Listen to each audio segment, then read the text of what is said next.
യേശുവേ സ്തോത്രം, യേശുവേ നന്ദി, യേശുവേ നന്ദി, യേശുവേ ആരാധന. യേശുവേ ആരാധന. അടുത്ത് നിൽക്കുന്നവരെ നോക്കി പുഞ്ചിരിച്ചുകൊണ്ട് പറയാം, ഹല്ലേലൂയ, ഹല്ലേലൂയ, ഹല്ലേലൂയ. ഹല്ലേലൂയ. ഇന്നത്തെ ചോദ്യം, വലിയവനാകാൻ, ദൈവരാജ്യത്തിൽ വലിയവനാകാനുള്ള മാനദണ്ഡം എന്താണ്? നമ്മളെല്ലാവരും ആഗ്രഹിക്കുന്ന ഒരു കാര്യമാണ് വലിയ ആളുകളാവുക എന്നത്. അറിഞ്ഞും അറിയാതെയുമൊക്കെ നമ്മുടെ ഹൃദയത്തിൽ വലിയവരാകാനുള്ള ഒരു ആഗ്രഹമുണ്ട്. വലിയ കൊച്ചിനോട് ചോദിച്ചാൽ പറയും വലിയ ആളാവാം. അപ്പോൾ ഈശോ, ചോദ്യത്തിൻ്റെ പശ്ചാത്തലം ഇതാണ്. ഈശോ തൻ്റെ പീഡാസഹനത്തെക്കുറിച്ചൊക്കെ പറഞ്ഞ് താൻ കൊല്ലപ്പെടുമെന്നും മരിച്ചടക്കം ചെയ്യപ്പെടുമെന്നും മനുഷ്യപുത്രൻ മനുഷ്യരുടെ കരങ്ങളിൽ ഏൽപ്പിക്കപ്പെടുമെന്നൊക്കെയുള്ള സഹനത്തിൻ്റെ പ്രവചനം ഈശോ നടത്തിക്കൊണ്ട് മുന്നോട്ട് പോകുമ്പോൾ പിറകിൽ ഇതൊന്നും മനസ്സിലാക്കാത്ത ശിഷ്യന്മാർ തർക്കിക്കുകയാണ്. ഈശോ അവരോട് ചോദിച്ചു, വഴിയിൽ നിങ്ങൾ എന്തിനെ കുറിച്ചാണ് തർക്കിച്ചത്? കാരണം അവര് തർക്കിച്ചത് തങ്ങളിൽ വലിയവൻ ആരാണ് എന്നതിനെ കുറിച്ചാണ്. അപ്പോൾ നീയോ അല്ലെങ്കിൽ ഞാനോ എന്നതാണ് തർക്കം. നീയോ ഞാനോ. അപ്പൊ ശിഷ്യന്മാരുടെ ഇടയിൽ ഉണ്ടായിരുന്ന തർക്കം അത് മനുഷ്യകുലത്തിൽ എപ്പോഴുമുള്ള ഒരു തർക്കമാണ്.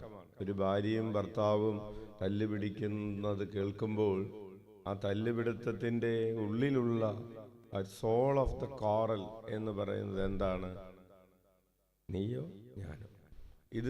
ഇത് അറിഞ്ഞിട്ട് മതി. അപ്പൊ ഇത് അറിയിക്കാൻ വേണ്ടിയിട്ടാണ്, ഇത് സ്ഥാപിക്കാൻ വേണ്ടിയിട്ടാണ് ഒരാൾ ഇത്തിരി ഒച്ചയിൽ സംസാരിക്കുന്നത്, ഒരാൾ ഇത്തിരി ഷൗട്ട് ചെയ്യുന്നത്, ഒരാൾ ഷൗട്ട് ചെയ്യുന്നത് പോരാതെ എന്ന് തോന്നുമ്പോൾ കൈയൊക്കെ പൊക്കുന്നത്, കാലൊക്കെ പൊക്കുന്നതിൻ്റെ ഒക്കെ പിറകിലുള്ള ഒരു രസതന്ത്രം എന്ന് പറയുന്നത് ഒരു കെമിസ്ട്രി അല്ലേ? കെമിസ്ട്രി ആണോ ബയോളജി ആണോ? എന്തായാലും ഒരു തല്ലുപിടത്തിൻ്റെ പിറകിലുള്ള കെമിസ്ട്രിയും ബയോളജിയും ഫിസിക്സും മാത്തമാറ്റിക്സും എന്താണ്? നീയോ ഞാനോ. ഈ വഴിയരികിൽ തർക്കിച്ചു കൊണ്ടിരിക്കുന്നത്, അതായത് ഈ ജീവിതയാത്രയിൽ രണ്ടുപേർ തമ്മിലുള്ള, അതാരും ആയിക്കൊള്ളട്ടെ, സഹോദരങ്ങൾ തമ്മിലുള്ളൊരു വഴക്ക്, സഹോദരങ്ങൾ തമ്മിൽ ചെറിയ വാക്കുകളുടെ പേരിൽ വഴക്കുകൾ, വസ്തു ഇടപാടുകളുടെ പേരിൽ വഴക്കുകൾ, അങ്ങനെ പലതിൻ്റെ പേരിലും വഴക്കുകളുണ്ട്. അപ്പോൾ ഈ വഴക്കുകളുടെ ഒക്കെ പിറകിൽ ഈ തർക്കമാണ്, നീയോ ഞാനോ, നീയോ ഞാനോ. അപ്പോൾ ഇതിനെന്താണ് പരിഹാരം? ഈ തർക്കങ്ങൾക്കും വഴക്കുകൾക്കുമൊക്കെ പരിഹാരം എന്താണ്? പരിഹാരം ഈശോ പറയുകയാണ്, ദൈവരാജ്യത്തിൽ വലിയവനാകാൻ, വലിയവളാകാൻ നീ ആഗ്രഹിക്കുന്നുണ്ടെങ്കിൽ നിന്നെ തന്നെ ഈ ശിശുവിനെ പോലെ ചെറുതാക്കുക. നമ്മെ തന്നെ ചെറുതാക്കുക എന്ന് പറയുന്നതിൻ്റെ അർത്ഥം, പ്രിയപ്പെട്ടവർ, ഒരർത്ഥം ഇതാണ്, ക്ഷമിക്കുക എന്ന് അല്ലേ? ക്ഷമിക്കുക, വിട്ടുകൊടുക്കുക, അത് പോട്ടെ എന്ന് വിചാരിക്കുക. നമ്മൾ ഈ ഭൂമിയിൽ വലുതാക്കാൻ ആഗ്രഹിക്കുമ്പോൾ നമ്മൾ ചെയ്യുന്നത്, ഞാനത് ചോദിച്ചിട്ട് തന്നെ ഇരിക്കും എന്ന് പറയുമ്പോൾ നമ്മൾ ഈ ഭൂമിയിൽ നമ്മെ തന്നെ വലുതാക്കാൻ നോക്കുക. ഞാനതിന് പ്രതികാരം ചെയ്തിരിക്കും, ഇതിന് ഞാൻ എന്തെങ്കിലും ചെയ്തിട്ടേ അടങ്ങൂ എന്ന് പറയുന്നത് നമ്മൾ ഈ ഭൂമിയിൽ ചെറുതാകാൻ ആഗ്രഹിക്കുന്നില്ല എന്നതിൻ്റെ ഒരു പ്രസ്താവനയാണ്. ഞാനത് പോട്ടെ എന്ന് വെച്ചു, ഞാനത് വിട്ടുകളഞ്ഞു, ഞാനത് ക്ഷമിച്ചു, എനിക്കത് വേണ്ട എന്ന് പറയുന്നത് ചെറുതാകലിൻ്റെ, ഞാൻ സഹിക്കാൻ തയ്യാറാണ്, ഞാൻ നിന്നോടുള്ള സ്നേഹത്തെ പ്രതി ചില കാര്യങ്ങൾ ഉപേക്ഷിക്കാൻ തയ്യാറാണ്.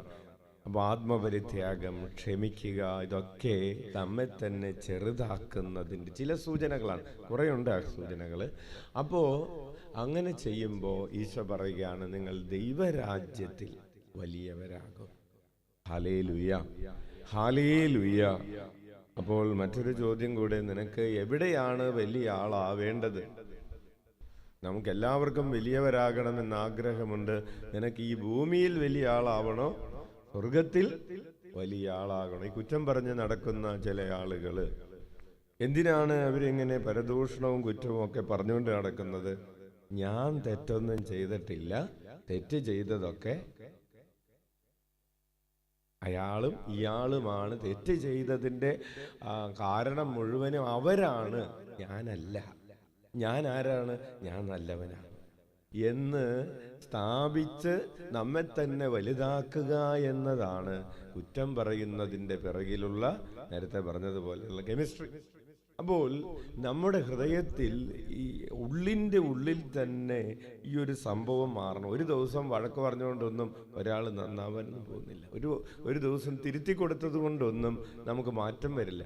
നമുക്ക് ഇതിൻ്റെ ഉള്ളിൻ്റെ ഉള്ളിൽ ഇതിനൊരു സാരമായ വലിയൊരു മാറ്റം സംഭവിച്ചിട്ട്, ഞാനല്ല കർത്താവെ, ഞാൻ അമ്മ ത്രേസ്യ പറയുന്നത് പോലെ ഇതിനൊന്നും എനിക്ക് കർത്താവ് നിൻ്റെ സന്നിധിയിൽ നിൽക്കാനുള്ളൊരു യോഗ്യതയില്ല, ഒരു വാക്ക് പറയാനുള്ള യോഗ്യതയില്ല, ഒരു നന്മ സ്വീകരിക്കാനുള്ളൊരു യോഗ്യതയില്ല, എന്നെക്കുറിച്ച് ആരെങ്കിലും ഒരു നന്മ പറയാനുള്ളൊരു യോഗ്യത ഇല്ല എന്ന് നമ്മൾ യഥാർത്ഥത്തിൽ അങ്ങനെയുള്ളൊരു മാനസിക നിലപാട് നമ്മൾ വളർത്തിയെടുക്കുന്നത് നല്ലതായിരിക്കും. നമുക്ക് കണ്ണുകളടക്കാം.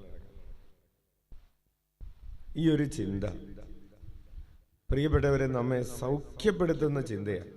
നമ്മൾ എത്രമാത്രം നമുക്ക് ചെറുതാകാനും വിട്ടുകൊടുക്കാനും പറ്റുമോ അത്രമാത്രം നമ്മൾ ആന്തരികമായൊരു സൗഖ്യം നേടും. നമ്മൾ എത്രമാത്രം ഇങ്ങനെ വീർപ്പിച്ചുകൊണ്ടിരിക്കുന്നുവോ അത്രമാത്രം നമ്മൾ മുറിവേൽക്കുന്നവരായി മാറും. ഉള്ളിലേക്ക് നന്നായി ശ്വാസമെടുത്ത് നമ്മുടെ അനുദിന ജീവിതത്തിൽ നമ്മെ തന്നെ ഉയർത്തിക്കാട്ടുകയും അപരനെ താഴ്ത്തി കാണിക്കുകയും ചെയ്യുന്ന രീതിയിൽ നമ്മൾ ചിന്തിക്കുകയും സംസാരിക്കുകയും പ്രവർത്തിക്കുകയും ചെയ്തു പോയിട്ടുള്ള നിമിഷങ്ങളെ ഓർത്ത് അനുദപിച്ചുകൊണ്ട്, ഈശോയെ, നീ നിന്നെ തന്നെ താഴ്ത്തിയതുപോലെ എന്നെ തന്നെ ചെറുതാക്കാൻ കൃപ നൽകണമേ എന്ന് പ്രാർത്ഥിച്ചുകൊണ്ട് നമുക്ക് ഇരുകരങ്ങളും ഉയർത്തി 21 പ്രാവശ്യം യേശുനാമം വിളിക്കാം. ഈശോയേ, ഈശോയേ, ഈശോയേ, ഈശോയേ, ഈശോയേ, ഈശോയേ, ഈശോയേ, ഈശോയേ,